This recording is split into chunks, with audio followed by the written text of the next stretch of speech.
Hi అండి. ఎలా జొన్న బూరెలు చేసుకుందామో, సద్ద బూరెలు ఎలా చేస్తారో జొన్నలు కూడా అలాగే బూరెలు చేసుకుంటారండి. చాలా టేస్టీగా ఉంటాయి.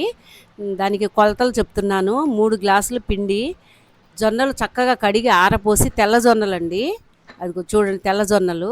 అదిగో తెల్ల జొన్నలు చక్కగా కడిగి ఆరపోసి బాగా ఎండిన తర్వాత మరపట్టించుకొచ్చిన పిండి జల్లించాలండి. జల్లెడ పడితే ఏమన్నా ఉండా మిషన్లో ఏమన్నా ఉండా కూడా మనకి వచ్చేస్తది. జల్లెడలో వచ్చేస్తది.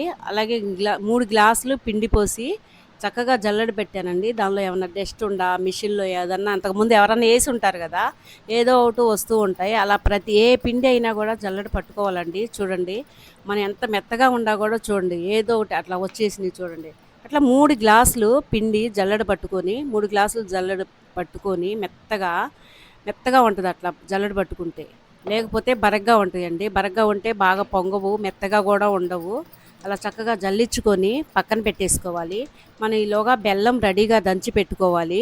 ఇలాచి 4 ఇలాచి, కొంచెం సాల్టు టేస్ట్ కోసమని కొంచెం సాల్టు, ఇలాచి ఇలా మెత్తగా దంచుకోవాలి. ఇలా ఇలాచి మెత్తగా దంచుకొని దానిలో ఏసామనుకోండి చాలా మంచిగా టేస్ట్ ఉంటది తినేటప్పుడు. కొంచెం ఒక చిటికెడు సాల్టు, బెల్లము. బెల్లం ఇలా దంచి పెట్టుకోవాలి. గ్లాస్ బెల్లం అండి అది. 3 గ్లాసుల పిండికి గ్లాస్ బెల్లం వేసాను. ఇలాచి ఇలా మెత్తగా దంచి దానిలో ఏసామనుకోండి కలిసిపోద్ది పాకంలో వేసుకుంటే. అలా పాకం పట్టాల్సిన అవసరం లేదండి. బెల్లం కరిగితే సరిపోయిద్ది. బెల్లంలో కూడా ఏదన్నా డస్ట్ ఉంటే వచ్చేసిద్ది. అలా వడపోసుకొని కలుపుకోవాలి. మనకు సరిపడా ఎంత సరిపోతుందో అంత సరిపడా కలుపుకోవాలి. ఇలా పిండి ఇలా మెత్తగా కలుపుకుంటే కొంచెం గోరెచ్చలుగా ఉన్నప్పుడే కలిపానండి నేను. చాలా బాగా మెత్తగా ఉంటది అలా కలుపుకుంటే. పిండి కూడా కొంచెం నానిద్ది.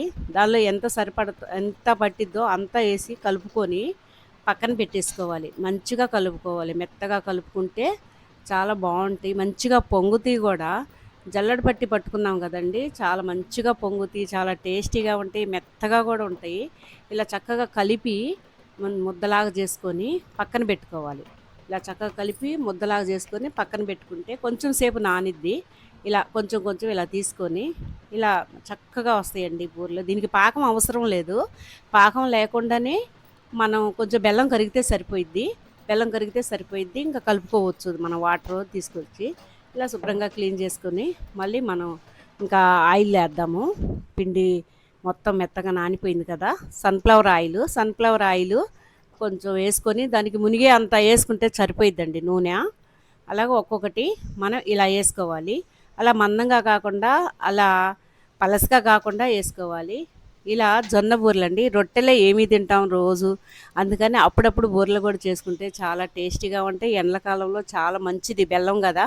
బెల్లంతో టేస్టీగా ఉంటాయి. చాలా సూపర్‌గా ఉంటాయి.